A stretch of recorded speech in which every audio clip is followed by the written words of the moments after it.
వారు మా పేరు తీసుకున్నారు అధ్యక్ష. గౌరవనీయులు రాష్ట్ర ముఖ్యమంత్రి గారు ఈ సభను ఒక నిమిషం కొద్దిగా ఓపిక ఉండాలి అధ్యక్ష. చాలా విషయాలు మాట్లాడేది ఉంది, తొందరపడకండి రాజగోపాల్ గారు.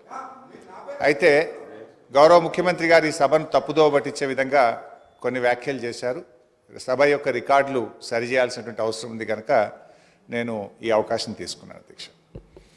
ముఖ్యమంత్రి గారు మాట్లాడుతూ పోతిరెడ్డిపాడు ప్రాజెక్టు పైన మా నాయకులే కొట్లాడారు, ఆ రోజు రాజశేఖర రెడ్డి గారి క్యాబినెట్లో ఉన్నటువంటి మంత్రులు మాట్లాడలేదు అనేటువంటి మాట వారు మాట్లాడినారు. నేను దాని మీద ఒకరోజు వీలైతే చర్చ పెట్టండి, సభ రికార్డులు తీసి బయట పెట్టండి, వీడియో ఫుటేజ్ కూడా ఉంటుంది సభలో, అన్ని విషయాలు కూడా బయట పెడితే దాని మీద నేను చర్చకు సిద్ధం. But I want to set right the record. ఆ రోజు రాజశేఖర రెడ్డి గారి క్యాబినెట్ నుంచి మేము 6 మంత్రులం 14 నెలలకే మేము రాజీనామా చేశాము. మేము రాజీనామా చేసినప్పుడు చెప్పే 6 కారణాలు, అందులో మొట్టమొదటి కారణం అక్రమంగా పోతిరెడ్డిపాడు ప్రాజెక్టును పొక్కగొట్టి మా తెలంగాణకు దక్కాల్సిన కృష్ణా నదీ జలాలను రాయలసీమకు తరలించకపోతున్నందుకు నిరసనగా ఈ క్యాబినెట్ నుంచి మేము వైదొలుగుతున్నాము. తెలంగాణను ముంచి పులిచింతల ప్రాజెక్టు కట్టి ఆంధ్రాకు నీళ్లు మళ్లించే పులిచింతల ప్రాజెక్టును ఆపకపోవడం వల్ల మేము ఈ క్యాబినెట్ నుంచి వైదొలుగుతున్నాము. 610 జీవో అమలు చేయడంలో నిర్లక్ష్యం కారణంగా మా తెలంగాణ పిల్లలకు ఉద్యోగాలు దక్కే విషయంలో మా మాట తప్పుతున్నందుకు నిరసనగా ఈ క్యాబినెట్ నుంచి మేము వైదొలుగుతున్నాము. నక్సలైట్లతో చర్చల పేరిట చర్చలు జరిపి ఎన్కౌంటర్లు చేస్తున్నారు, ఆ ఫేక్ ఎన్కౌంటర్లు జరుగుతున్నాయి కనుక మేము రాజీనామా చేస్తున్నాము. ఇట్లా ఒక 6 కారణాలు ఇదే సభలో చెప్పాం, బయట చెప్పి మేము ఆ రోజు రాజీనామా చేస్తామనేటువంటి విషయాన్ని సభ ద్వారా గౌరవ ముఖ్యమంత్రి దృష్టికి మీ దృష్టికి తెస్తున్నాను. రెండో విషయం, ఇదే సభలో అదే పోడియం దగ్గర మీరు రికార్డులు తీయండి, నా చేతిలో ప్లే కార్డ్, మేము ఆ రోజున్న మా పద్మారావు గౌడు శాసనసభ్యులం పోతిరెడ్డి ప్రాజెక్టును వెంటనే ఆపాలని చెప్పి 45 రోజులు మొత్తం బడ్జెట్ సెషన్ మొత్తం పోతిరెడ్డిపాడు ప్రాజెక్టు ఆపాలని మేము అక్కడి నుంచి కీర్తిశేషులు పీజేఆర్ గారు ఒక్కడు కాంగ్రెస్ పార్టీ నుంచి ఇక్కడి నుంచి కొట్లాడిండ్రు ఒక్కడే. ఆ రోజు మంత్రులుగా ఉన్న చాలా మంది పెదవులు ముచ్చుకొని ఇక్కడ కూర్చున్నారు తప్ప ఆ రోజు మాతో గొంతు కలిపింది ఒకే ఒక్కడు పీజేఆర్. ఆ పీజేఆర్ తనయుడు విష్ణువర్ధన్ రెడ్డి కూడా ఈరోజు మాతోనే ఉన్నాడు. రెండో విషయం I would like to clarify. నేను విషయాల్లో చర్చలకు పోతే చాలా చెప్పాలి కానీ just I'm trying to give the clarification. ఇది ముఖ్యమంత్రి గారు చెప్పిన పోతిరెడ్డిపాడు విషయం. రెండో విషయం, ముఖ్యమంత్రి గారు మాట్లాడుతూ నేను శాసనసభ్యుడు కాకుండా మంత్రిని చేసిన ఘనత కాంగ్రెస్ పార్టీదని వారు మాట్లాడినారు. ఆ కాంగ్రెస్ పార్టీని అధికారంలో తెచ్చిన ఘనత టీఆర్ఎస్ పార్టీది. ఆ రోజు చంద్రబాబు నాయుడు గారు తెలుగుదేశం హయాంలో వీరు ఓడిపోయి కనీసం ప్రతిపక్ష హోదా దక్కకుండా పూర్తిగా దిగజారిపోయినటువంటి కాంగ్రెస్ పార్టీకి జీవం పోసింది కేసీఆర్ గారు, టీఆర్ఎస్ పార్టీ. ఎందుకంటే నేను ఆ రోజు ప్రణబ్ ముఖర్జీ గారితో హిమాచల్ భవన్లో చర్చలు జరిగినప్పుడు కీర్తిశేషులు వెంకటస్వామి గారు, గౌరవనీయులు మాజీ ఎంపీ సురేందర్ రెడ్డి గారు, కేసీఆర్ గారు, ఆలే నరేంద్ర గారు, నేను ఆ చర్చల్లో ఉన్నాను. కేసీఆర్ గారు ఆ రోజు మాట్లాడుతూ ఆ అలయన్స్ చర్చలు జరిగినప్పుడు తప్పకుండా ఈ రాష్ట్రంలో కాంగ్రెస్ పార్టీ అధికారంలోకి తెస్తాం, దేశంలో కూడా అధికారంలోకి వస్తుందంటే ఆ రోజు ప్రణబ్ ముఖర్జీ గారు మాజీ రాష్ట్రపతి గారు అన్న మాట I was part of the discussion. Chandrashekar గారు మీరు అన్నట్టు నిజంగా కాంగ్రెస్ పార్టీ అధికారంలోకి వస్తే నువ్వు నా ఇంట్లో కూర్చొని తెలంగాణ రాష్ట్రం తీసుకొని పో, నిజంగా అధికారంలోకి వస్తుందా అని ఆయన అన్నారు. ఆ రోజు మేం పొత్తు పెట్టుకోవడం వల్లనే ఆ రోజు కాంగ్రెస్ పార్టీ అధికారంలోకి వచ్చింది తప్ప మీరేదో గెలిస్తే మాకు పదవులు ఇచ్చారు కాదు. మేము కాంగ్రెస్ పార్టీకి భిక్ష పెట్టినాం, మేము కాంగ్రెస్ పార్టీని అధికారంలో తేవడానికి ఆ రోజు సహకరించమనే విషయాన్ని గుర్తు చేస్తా ఉన్నా. అధ్యక్ష, కేసీఆర్ గారి గురించి కూడా వారు మాట్లాడినారు. Just I'm trying to set right the record. నేను స్పీచ్ ఇవ్వడం లేదు, స్పీచ్ ఇచ్చినప్పుడు నేను ఇంకా చాలా విషయాలు చెప్తా, ఓన్లీ రికార్డ్ సెట్ రైట్ చేసే ప్రయత్నం చేస్తున్నా. వారు ఏం మాట్లాడినారంటే కేసీఆర్ గారిని మేము ఎంపీ చేసినామని చెప్పి మాట్లాడుతున్నారు. కేసీఆర్ ఆ రోజు కాంగ్రెస్ పార్టీతో పొత్తు పెట్టుకున్నప్పుడు కేసీఆర్ గారి గురించి ఒకటే విషయం చెప్పి నేను ముగిస్తే అధ్యక్ష, ఓన్లీ వన్ మినిట్ అధ్యక్ష, 1 minute అధ్యక్ష. ఆ రోజు 1 minute అధ్యక్ష. Only I'm trying to set right the record. నేను స్పీచ్ ఇవ్వట్లేదు, రికార్డు కరెక్షన్ మాత్రం. ఒక్కటే నిమిషం అధ్యక్ష, సీనియర్ శాసనసభ్యులు ఒకటే నిమిషం అధ్యక్ష. I will take only 1 minute. 1 minute అధ్యక్ష. ఆ రోజు నిజంగానే కేంద్రంలో ఆ రోజు కాంగ్రెస్ పార్టీ అధికారంలోకి వచ్చినప్పుడు సోనియా గాంధీ గారి అధ్యక్షంలో యూపీఏ సమావేశం జరిగింది.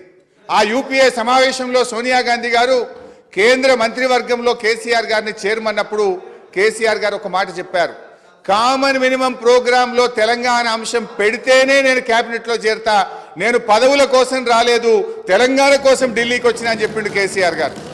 ఆ రోజు కామన్ మినిమం ప్రోగ్రాంలో పెట్టి ఉభయ సభలను రాష్ట్రపతి గారు ఉద్దేశించిన సభలో రాష్ట్రపతి గారు తెలంగాణ రాష్ట్ర ఏర్పాటును సంప్రదింపుల ద్వారా చేస్తామని చెప్పించింది కేసీఆర్ గారు.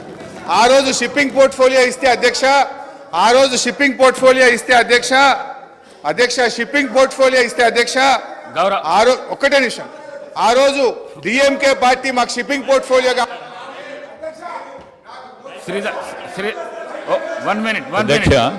శ్రీధర్ బాబు గారు, నేను గౌరవ మంత్రి ప్లీజ్ సార్, గౌరవ మాజీ మంత్రి గారికి, ఎందుకంటే వారికి కూడా శాసనసభ వ్యవహారాలకు సంబంధించిన మంత్రి గారు, ఈ డిస్కషన్కి సంబంధించి ఈ చర్చకు సంబంధించి ఇంతకుముందు గౌరవ ముఖ్యమంత్రి గారు చెప్పినట్టు చర్చకు, ఈ విధమైన లఘు చర్చకు మీరు అనుమతిస్తే రేపు కానీ ఎల్లుండి కానీ ఆవలెల్లుండి కానీ మనం బయలుపెడతాం.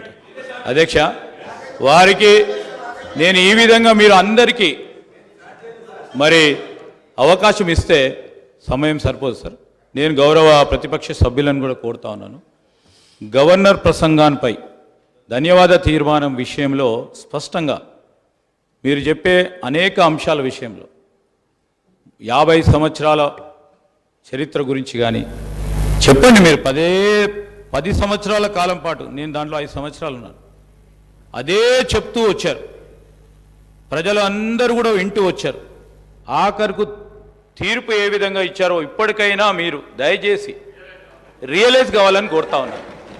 ఇందిరమ్మ రాజ్యం రావాలే, పెద్దలు కేటీఆర్ గారు చెప్పారు ఇందిరమ్మ రాజ్యం అంటే ఏ విధంగా ఉంటుందని. సరే, ప్రజలందరికీ తెలిసి ఈరోజు అందరూ కూడా చదువుకున్నవారు, అందరూ కూడా అవగాహన ఉన్న వ్యక్తులు.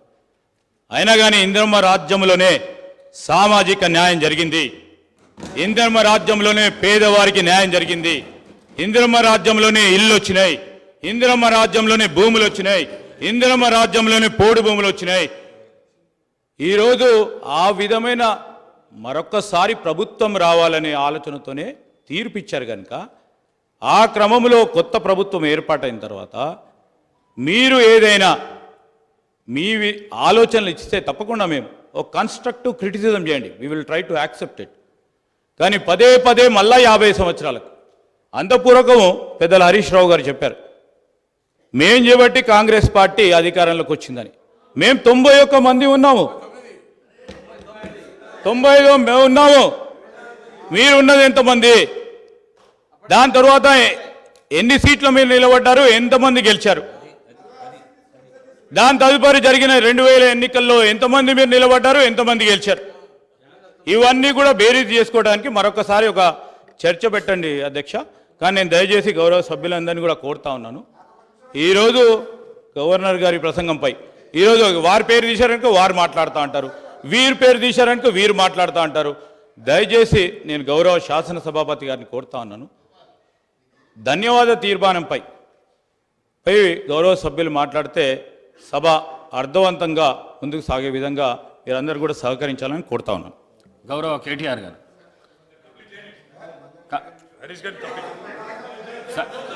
సార్ మీరు గౌరవ హరీష్ రావు గారు మీకు టైం ఇచ్చినా మీరు మాట్లాడిండ్రు, కన్క్లూడ్ చేసేసేయండి.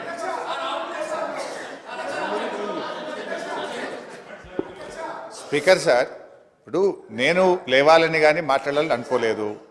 గౌరవ ముఖ్యమంత్రి గారు మాట్లాడుతూ సభను తప్పుదోవిచ్చే విధంగా ఆయన మాట్లాడినప్పుడు సభ యొక్క రికార్డును రెక్టిఫై చేయడం నా బాధ్యత.